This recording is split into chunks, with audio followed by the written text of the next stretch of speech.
Gloire à Dieu. Prions. Ô Père Céleste, te disons merci. Nous sommes encore réunis ce matin pour partager ta parole. Ta parole est claire, ta parole illumine. Ta parole donne la sagesse. Ta parole élève. Père Céleste, nous nous mettons encore dans tes mains. Éclaire-nous ce matin et fais-nous grandir ta parole pour qu'on puisse avoir du succès sur cette terre, pour qu'on puisse avoir du succès en te suivant. Glorifie-toi au nom puissant que nous avons prié. Amen. Nous couvrons cette réunion de ce matin, cette rencontre de ce matin par le sang de Christ. Que tes anges descendent et remontent pour la gloire de ton nom, au nom puissant que nous avons prié. Amen. Oh, soyez tous bénis au nom de Jésus-Christ. Votre frère Light Abraham, je suis encore avec vous ce matin pour partager avec vous ce que j'ai titré comment réussir son voyage en suivant Jésus-Christ.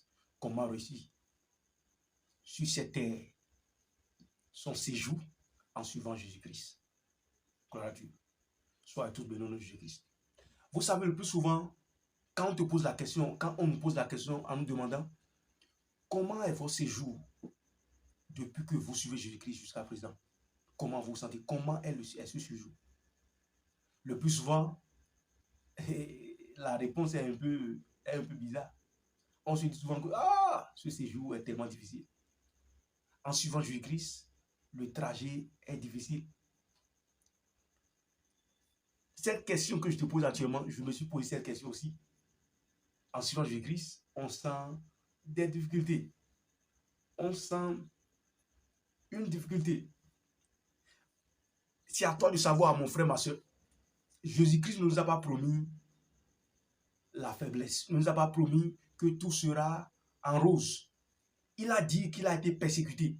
Nous qui le suivons aussi, on sera persécutés. Nous serons persécutés. Gloire à Dieu. Allons-y rapidement dans Matthieu chapitre 7, de verset 13. Matthieu chapitre 7, de verset 13. Nous allons voir quelque chose là rapidement. Verset 13 nous dit: entrez par la porte étroite, car large est la porte. Spacieux est le chemin qui mène à la perdition. Et il y en a beaucoup. Et il y en a beaucoup qui entrent par là. La voie qui mène à la perdition, elle est spacieuse. Mais en suivant Jésus-Christ, la voie de Jésus-Christ, elle est quoi? Elle est étroite. Spacieuse est la voie de la perdition. Sur cette voie, tu peux faire tout ce que tu veux. Tu ne suis pas les commandements de Dieu. Tu ne suis pas les instructions de Dieu. Tu suis ta propre voie. Tu fais ce que tu veux. Mais en suivant Jésus-Christ, Jésus-Christ a des principes. Il a des ordonnances. Il a des commandements qu'on doit suivre. Allons-y rapidement dans verset 14. Verset 14 nous dit: mais étroite est la porte, resserrez le chemin qui mène à la vie, et il y en a peu qui les trouvent. Étroite est la voie qui mène à la vie. Beaucoup ne prennent pas par cette voie-là. Beaucoup évitent de suivre cette voie. Donc en suivant Jésus-Christ, mon frère, ma soeur, tu auras des difficultés. Tu as tendance à faire des choses, mais quand tu te rappelles de quoi? Quand tu te rappelles des ordonnances de Dieu, quand tu te rappelles des principes, les commandements de Dieu, tu te retiens. Mais sur l'autre voie, tu fais ce que tu veux.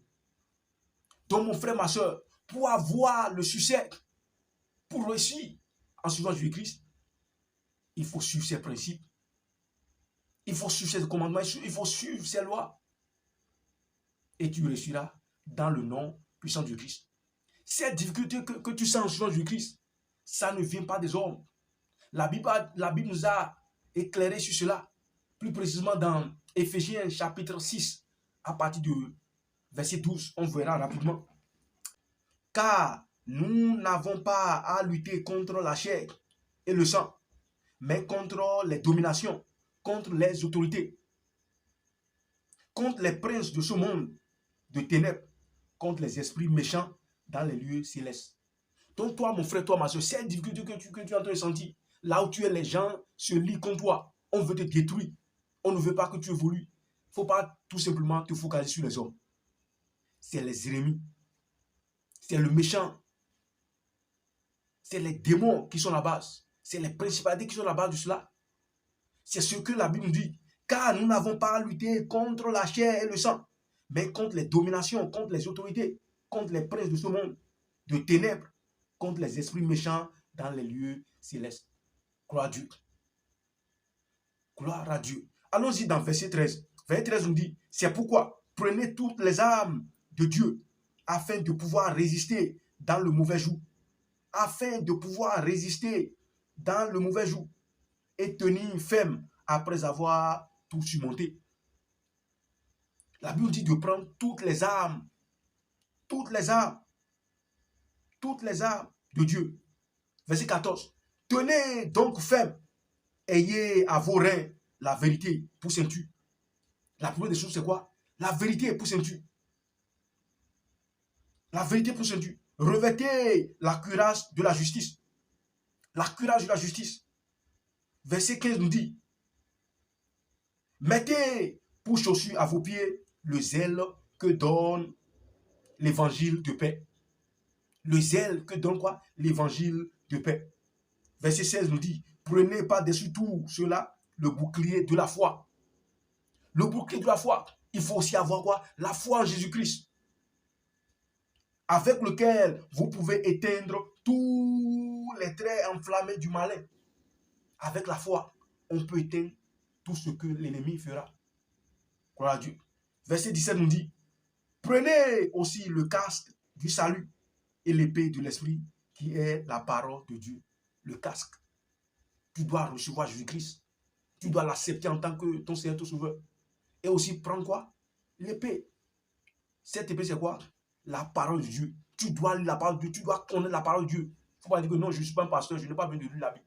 Tu dois lire la Bible et tu dois connaître la parole de Dieu. Gloire à Dieu.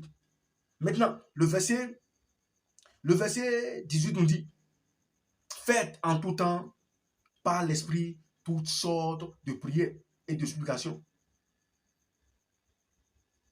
Veillez à cela avec une entière persévérance et priez pour les saints. On doit aussi prier en langue.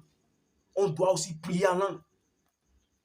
Toi, mon frère, toi, ma soeur, pour avoir le succès en suivant Jésus-Christ, il faut avoir la vérité. Il faut avoir la vérité. Il faut avoir la justice. Il faut avoir l'évangile de paix.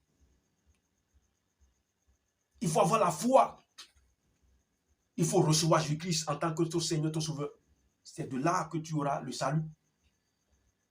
Il faut avoir la parole de Dieu. Tu dois lire la Bible. Tu dois connaître la parole de Dieu. La parole de Dieu n'est pas seulement destinée aux pasteurs, aux prophètes, aux évangélistes, aux missionnaires. Non. La parole de Dieu est donnée à tous les croyants, aux enfants de Dieu.